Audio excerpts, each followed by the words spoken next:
Daniel Defoe jahon adabiyot tarixiga o'lmas Robinzon Kruzo asarining muallif sifatida kirgan.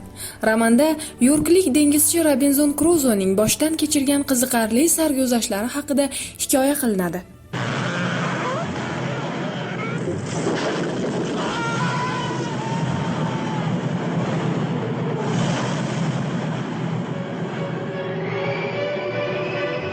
Pul topish maqsadida u savdo kemasiga chiqadi va kema halokatga uchrab, Robinzonning yolg'iz o'zi kimsasiz orolga tushib qoladi.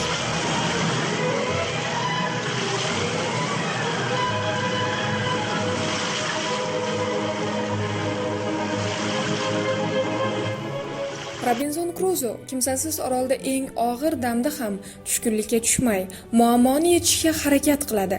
Mehnat qurollari yordamida ovqat topib, jon saqlaydi. 2 yilgacha non bog'ini og'zimga olmadim. Qo'l mehnati yordamida kema yasab, ochiq dengizga chiqish umidi bilan yashaydi. Robinzonning mehnatsevarligi, tadbirkor va tashabbuskorligi yosh kitobxonlarda alohida havas uyg'otadi.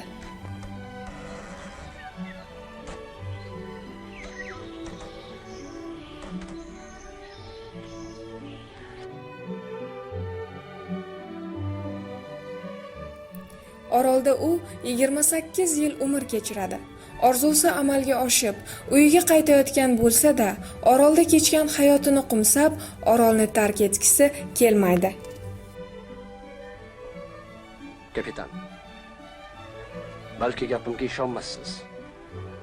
Lekin hoziroq o'zimni suvga tashlab, orolga qaytishga tayyorman. Chunki baxt nimaligini o'sha yerda bildim. Hurmatli kitobxon, Robinzon Kruzoning hayoti va ajoyib sarguzashtlar haqida batafsil ma'lumot olishingizda Daniel Defoening ushbu romanini siz azizlarga o'qishga tavsiya qilamiz.